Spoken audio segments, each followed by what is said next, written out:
لیکن قرآن نے کہا ان اولیاءہ الا المتقون، اللہ کے ولی صرف وہ ہوتے ہیں جو متقی ہوتے ہیں۔ اور متقی کون ہوتا ہے؟ متقی کس کو کہتے ہیں؟ تقوی والا، یہ عربی کا لفظ ہے۔ متقی کس کو کہتے ہیں؟ اس کی بہت ساری ڈیفینیشن ہے۔ ایک چیز میں بتاؤں، حضور پاک صلی اللہ علیہ وسلم نے فرمایا کچھ چیزیں حلال ہیں، کچھ چیزیں حرام ہیں۔ حلال بھی سب کو پتہ ہے یہ حلال ہے، حرام بھی سب کو پتہ ہے یہ حرام ہے، جو واضح ہے، جس میں کوئی شک نہیں۔ لیکن حلال اور حرام کے بیچ میں کچھ چیزیں ایسی ہیں جن کے بارے میں شک ہوتا ہے کہ حلال ہے کہ نہیں ہے، حرام ہے یا نہیں۔ تو فرمایا گیا ایسی شک والی چیزوں کو چھوڑ دینے کا نام تقویٰ ہے، حرام چیزیں چھوڑنے کا نام نہیں۔ حرام چیزیں چھوڑنا تو مسلمان کے لیے ضروری ہے۔ شراب نہیں پیتا، چوری نہیں کرتا، زنا نہیں کرتا، یہ ساری چیزیں نہیں کرتا، یہ تو مسلمان کے لیے ضروری ہیں۔ لیکن چند وہ چیزیں ہیں جو حرام اور حلال کے بیچ میں مشکوک ہیں، ان چیزوں کو بھی چھوڑ دینے کا نام تقویٰ ہے۔ اور تقویٰ دل سے ہوتا ہے، تقویٰ دل سے ہوتا ہے۔ اس طور پر سمجھ لیں کہ ہمیشہ اس کے سینے میں اللہ کا خوف ہو، ہر گھڑی اللہ تبارک و تعالیٰ کی خشیت ہو، اس کو تقویٰ کہا جاتا ہے۔ تقویٰ، اور تقوی کے بغیر کوئی ولی نہیں ہوتا۔ تقویٰ سب سے بڑی چیز یہ ہے کہ تقویٰ کراتا کیا ہے؟ ٹھنڈیوں میں بستر چھوڑ کر کھڑا ہو جاتا ہے بندہ اللہ کی عبادت کے لیے، تقویٰ ہے۔ رات کے وقت وہ جب لوگ سو رہے ہوں یہ رب تعالیٰ کے حضور کھڑا ہو جاتا ہے، یہ اللہ کا خوف اس کو بستروں سے اٹھا دیتا ہے، یہ تقویٰ ہے۔ اللہ کا خوف اسے ایسی جگہوں کی طرف دیکھنے بھی نہیں دیتا جس کو دنیا عام طور پر دیکھتی ہے، یہ تقویٰ ہے۔ اللہ کا خوف اس کے سینے میں، اس کی آنکھیں محفوظ ہیں، اس کی زبان محفوظ ہے، اس کا دل محفوظ ہے، اس کے ہاتھ پیر محفوظ ہیں گناہوں سے، یہ تقویٰ ہے۔ اور یہ تقوی کے ساتھ ہی کوئی اللہ کا ولی ہوتا ہے۔ اللہ کا ولی وہ نہیں کہ لٹھ چھوڑ کر کے رکھا ہے بالوں کی، 10 انگوٹھیاں پہن کے گھوم رہا ہے اور کوئی بھی بابا بن کر کے لوگوں کو لوٹ رہا ہے، اس کو لوگ سمجھ لیے کہ اللہ کا ولی ہے۔ اللہ کا ولی وہ نہیں ہوتا۔ سب سے بڑی بات آپ کو میں بتاؤں، حضور پاک صلی اللہ تعالیٰ علیہ وسلم کو چھوڑ کر کے کوئی اللہ تک پہنچ ہی نہیں سکتا۔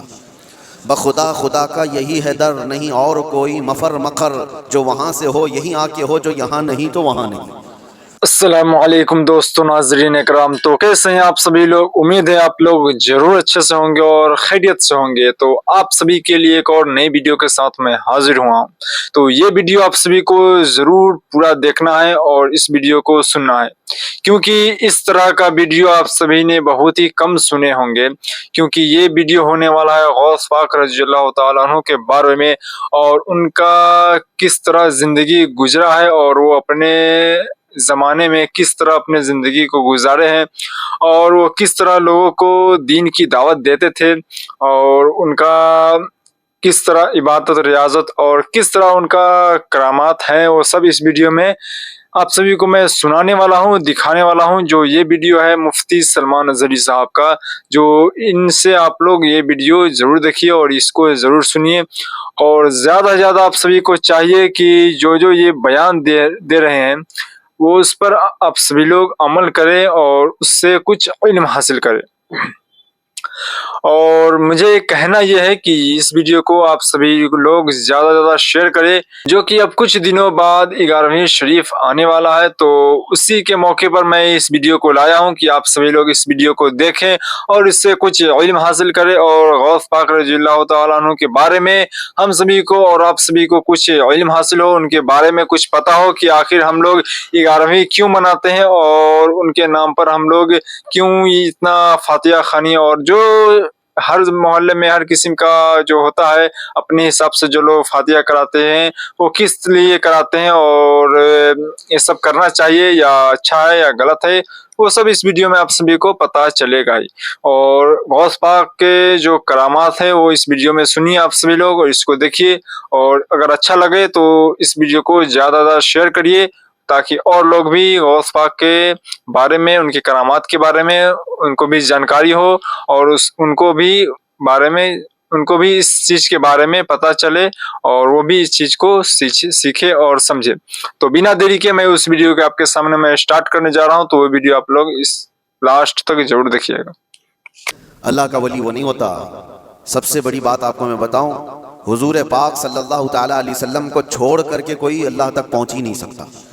بخدا خدا کا یہی ہے در، نہیں اور کوئی مفر مکر، جو وہاں سے ہو یہیں آ کے ہو، جو یہاں نہیں تو وہاں نہیں۔ بے ان کے واسطے خدا کچھ عطا کرے، ہاشا غلط یہ ہوس بے بسر کی ہے۔ حضور کو چھوڑ کر کے کوئی ڈائریکٹ جانے والا راستہ ہے ہی نہیں، نبی پاک صلی اللہ علیہ وسلم۔ اب یہ بات میں کیوں کہہ رہا ہوں؟ کچھ وہ لوگ جو ولی بننے کا دعویٰ کر رہے ہیں، ڈھکوسلا ہے، جن کے ہاں حضور پاک کی شریعت کا کوئی لحاظ نہیں۔ حضور سے اگر محبت ہو تو حضور کی سنت سے بھی محبت ہوگی، حضور سے اگر محبت ہو تو حضور کی شریعت سے محبت ہوگی۔ نبی پاک صلی اللہ تعالیٰ علیہ وسلم کے صحابہ میں صدیق اکبر سے بڑھ کر ولی کون ہے؟ فاروق اعظم کی طرح ولی کون ہے؟ عثمان غنی کی طرح اللہ کا ولی کون ہے؟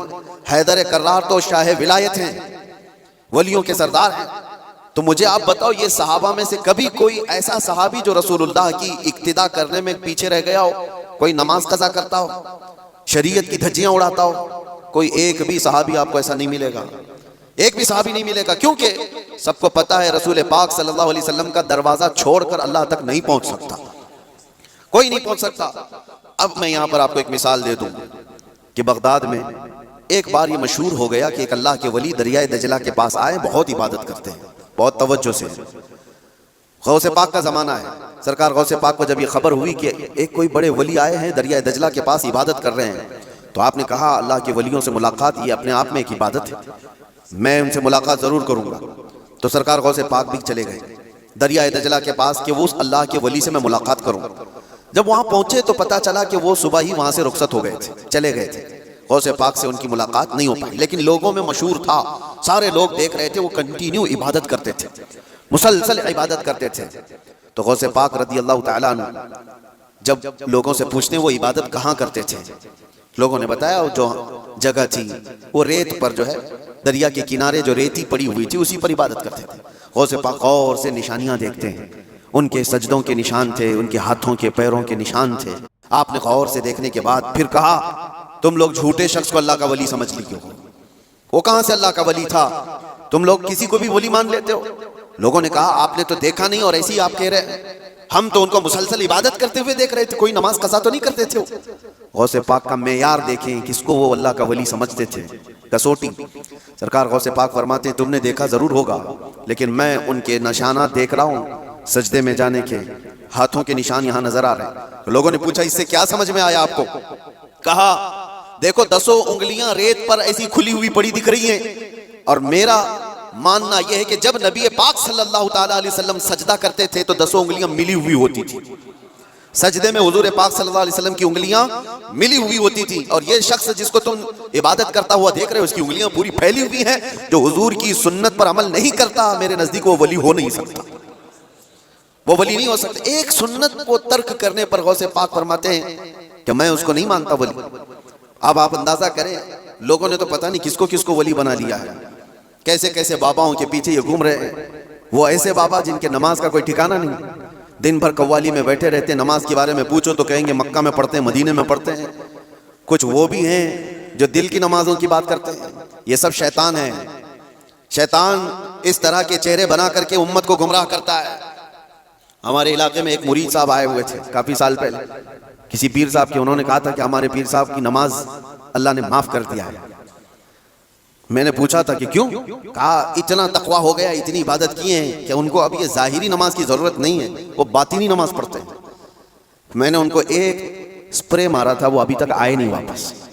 کہا اب شریعت میں 4 لوگوں پر نماز معاف ہے، 4 لوگوں پر نماز معاف ہے، نابالغ بچہ ہو تو نماز معاف ہے، ابھی مطلب اس پر نماز فرض ہی نہیں ہے، دوسرے پاگل ہو دماغی نہیں ہے تو بھی نماز معاف ہے، اور تیسرے عورت کی جو ماہواری آتی ہر مہینے حیض کے دنوں میں عورت کو نماز معاف ہے، چوتھے بچے کی ولادت ہو جائے عورت، اس کے بعد اس کو نفاس جو آتا ہے وہ 40 دن تک بھی ہو سکتا ہے میکزیمم، اتنے دن عورت کو نماز معاف ہے۔ یہ 4 لوگ ہیں جن کو نماز معاف ہے۔ میں نے مرید صاحب سے کہا تھا پیر صاحب کو پوچھ لینا ان 4 میں آپ کیا ہو، یا تو تمہارا پیر نابالغ ہوگا اس لیے نماز معاف ہو گئی، یا تو پاگل ہوگا اس لیے معاف ہے، یا تو پھر وہ 2 کیٹیگری جو بڑی ڈینجر ہے، پوچھ لینا۔ میرے عزیزو غوث پاک پر نماز معاف نہیں ہوئی تو ایرے غیرے نتھو کھیرے کی بات کیا ہے؟ سلطان الاولیاء غوث پاک رضی اللہ تعالیٰ عنہ کے ساتھ یہ ہوا تھا۔ آپ نماز پڑھ رہے تھے، بادل کا ٹکڑا ایک سایہ بن کر کے آپ کے اوپر طاری ہوا اور اس سے آواز آنے لگی، اے عبد القادر میں نے تجھ پر سارے حرام کو حلال کر دیا ہے، میں نے تجھے نماز معاف کر دی ہے، تو نے اتنی عبادت کر ڈالی۔ اور ظاہر سی بات ہے یہ 4 دن لوگوں میں بیٹھ کر کے عبادت کر کے یہ سمجھ لیں کہ میں بہت کیا ہوں۔ غوث پاک تو وہ ہیں جنہوں نے 15 سال تک ایک پاؤں پر کھڑے ہو کر رات بھر نماز پڑھی ہے، اور تقریباً 40 سال ان کی عبادت کے ایسے گزرے ہیں کہ ایک انگور کے دانے سے سحری کرتے تھے اور آدھے گلاس پانی سے افطاری کر لیا کرتے تھے۔ یہ غوث پاک کی عبادات اور مجاہدات اتنے سالوں کے بعد اگر کوئی کہے ان کو تو بات تو ایسی لگتی ہے نا کہ شاید دماغ میں یہ بات آ جائے، ہاں اتنے سالوں کی عبادت ہوئی، بادل کے ٹکڑے سے آواز آئے کہ عبد القادر میں نے سارے حرام حلال کر دیے تم پر اور نمازیں معاف کر دی۔ لیکن وہ ایسے ویسے لوگوں کی صحبت پائے ہوئے اور موسمی طریقوں کے ولی نہیں تھے۔ غوث پاک رضی اللہ تعالیٰ عنہ شان محبوبیت پر فائز تھے۔ آپ نے برجستہ کہا یہ آواز رحمان کی نہیں ہے، یہ شیطان کی ہے۔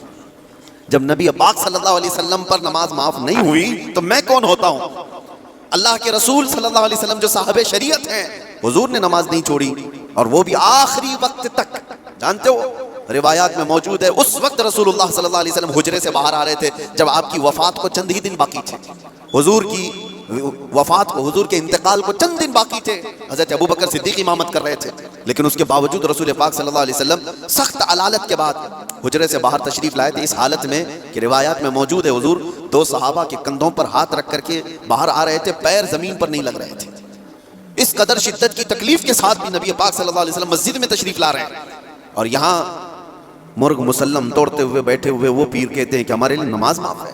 غوث پاک نے جب یہ کہا کہ یہ رحمان کی آواز نہیں، یہ شیطان ہے، میرے لیے نماز معاف نہیں ہو سکتی، تو غوث پاک رضی اللہ تعالیٰ عنہ پر اس نے غرور اور تکبر میں لانے کے لیے ایک دوسرا حملہ کیا تھا اور کہا عبد القادر تم بہت پڑھے لکھے ہو، بہت علم ہے تمہارے پاس، تم پڑھے لکھے نہ ہوتے، علم نہ ہوتا تو آج میرے گمراہی میں آ جاتے۔ شیطان اپنی اصلی حالت پر آ گیا، کہا ٹھیک ہے تم نے مجھے پہچان لیا لیکن تم بہت پڑھے لکھے ہو، تمہارا علم اتنا ہے کہ تم بچ گئے۔ غوث پاک نے کہا تو دوسرا حملہ کر رہا ہے مجھ پر، میرے علم نے نہیں بچایا، مجھے رب کے فضل نے بچایا۔ یہاں پر بھی آدمی بہک سکتا ہے اگر ہاں کہہ دیا کہ ہاں میں تو پڑھا لکھا ہوں، میں بہت علم والا ہوں، اسی لیے بہت سارے علم والے بھی بھسم ہو گئے، علم والے بھی بہک گئے۔ علم کے ساتھ رب کا فضل ہے تو پھر وہ بچ جاتا ہے۔ میرے عزیزو، عرض یہ کرنا ہے کہ حضور پاک صلی اللہ علیہ وسلم کی شریعت کو چھوڑ کر کے کوئی ولی نہیں ہو سکتا۔ غوث پاک رضی اللہ تعالیٰ عنہ کی 11ویں کرنے والے، نیاز کرنے والے سب سے میرا ایک ہی کہنا ہے اور سب کے لیے ایک میسج ہے کہ تمہاری 11ویں، تمہارے کچڑے، تمہارے نیاز یہ فرض نہیں نہ ہی واجب ہیں، مستحب کے درجے میں آ سکتے ہیں، لیکن فجر کی نماز سے لے کر عشاء کی نماز تک فرض یہ تمہارے اوپر ایسا ضروری ہے کہ اس چیز کے لیے کوئی معافی نہیں ہے۔ 1 سال تم نے دیگ نہیں بنائی، نیاز نہیں کی تو قیامت کے دن نہیں پوچھا جائے گا کہ تم غوث پاک کی فاتحہ کرتے تھے کہ نہیں کرتے تھے، یہ سوال نہیں ہوگا، لیکن یہ سوال ضرور ہوگا کہ فجر میں اٹھے کیوں نہیں تھے، یہ سوال ضرور ہوگا اتنی نمازیں قضا کیوں ہوئی تم سے۔ میرے عزیزو، نوافل اور مستحبات میں پڑی ہوئی یہ امت میں منع نہیں کرتا، آپ شوق سے، ہم بھی کرتے ہیں غوث پاک رضی اللہ تعالیٰ عنہ کے دربار میں ایصال ثواب کے لیے، مرحومین کے لیے ہم نیاز، فاتحہ ساری چیزیں کرتے ہیں، لیکن اس کا مطلب یہ نہیں ہے کہ کل وہی ہے اور اللہ تبارک و تعالیٰ کی یہ عبادتیں کچھ معنی نہیں رکھتی، نماز نہیں ہے، قرآن نہیں ہے۔ عزیزان گرامی، میں ان لوگوں سے پوچھتا ہوں جو 2-2 3-3 گھنٹے قوالیوں پر رقص کرتے ہیں، قرآن کی ایک سورہ بھی تو سن کے دکھاؤ، وہ رب کا کلام ہے، اللہ کا کلام ہے، کسی قاری قرآن سے تم قرأت سن کر کے جھومو، پھر پتہ چلے کہ ایمان تمہارے دل میں کتنا ہے۔ ڈھول باجوں پر رقص کرنے والی قوم، ایمان سے اگر تعلق ہے تو ان خرافات میں نہیں جا سکتا کبھی۔ ایمان مضبوط کرو، اولیاء کاملین کی جماعت سے وابستہ رہنا یہ ضروری ہے، لیکن اس کا مطلب صرف یہ نہیں جو بنایا گیا ہے۔